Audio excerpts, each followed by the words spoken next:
বিশ্ব শান্তি, স্থিতিশীলতা ও মানবিক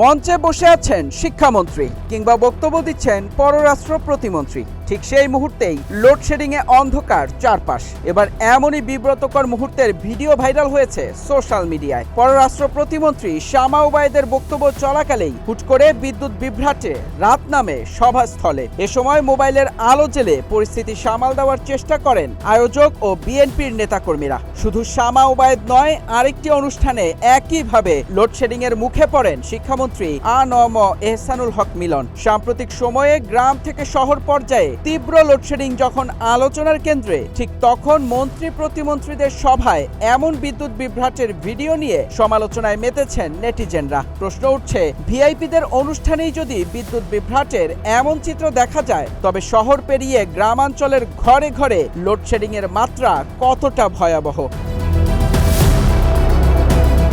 খোদ মন্ত্রী প্রতিমন্ত্রীদের সভায় অন্ধকার নামার ঘটনায় সোশ্যাল মিডিয়ায় পাল্লা দিয়ে ট্রল করছেন নেটিজেনরা। কেউ হাস্যকর গান গেয়ে, আবার কেউ বিএনপির পেজ থেকে 3 বছর আগের পোস্ট শেয়ার দিয়ে করছেন সমালোচনা। শতভাগ বিদ্যুতায়ন সত্ত্বেও 2023 সালে আওয়ামী শাসনামলে সাবেক প্রধানমন্ত্রী শেখ হাসিনার ছবি সহ একটি বক্তব্যকে ব্যঙ্গ করে পোস্ট করা হয়েছিল বিএনপির অফিসিয়াল ফেসবুক পেজ থেকে। লোডশেডিং এর প্রতিবাদে সেখানে বিএনপির পক্ষ থেকে লেখা হয়েছিল, রিক্ত আমি, নিঃস্ব আমি, দেবার কিছু নাই, আছে শুধু লোডশেডিং, দিলাম আমি তাই। নেটিজেনরা প্রশ্ন তুলছেন, 3 বছর আগে আওয়ামী লীগের সমালোচনা করে বিএনপির শাসনামলেও সেদিকেই ফিরছে দেশ।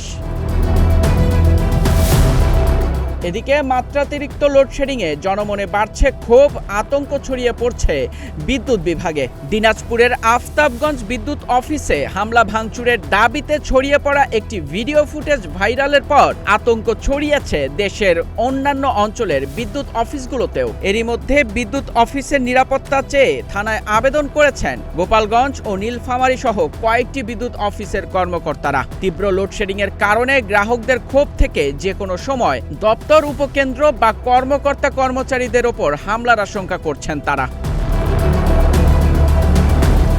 কোথাও 10 ঘন্টা, কোথাও 12 ঘন্টা পর্যন্ত লোডশেডিং এর তথ্য মিলছে গণমাধ্যমের খবরে। প্রচন্ড গরমে বিদ্যুৎহীন গ্রাম থেকে শিল্প কারখানা, অথচ দেশে বিদ্যুৎ কেন্দ্র রয়েছে, বিদ্যুৎ উৎপাদনের সক্ষমতাও রয়েছে। তাহলে কেন দিনের পর দিন তীব্র হয়ে উঠছে লোডশেডিং? সে প্রশ্নে এখন সয়লাব দেশের রাজনৈতিক অঙ্গন থেকে শুরু করে সোশ্যাল মিডিয়া।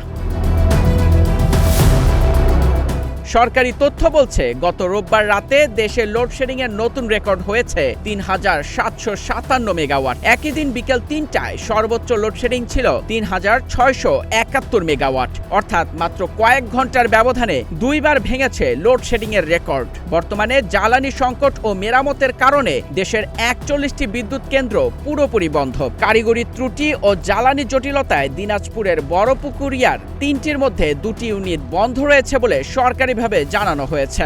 এর আগে 2023 সালের জুনে সর্বোচ্চ লোডশেডিং ছিল 3419 মেগাওয়াট। ফলে এবারের সংকট আগের রেকর্ডকেও ছাড়িয়ে গেছে।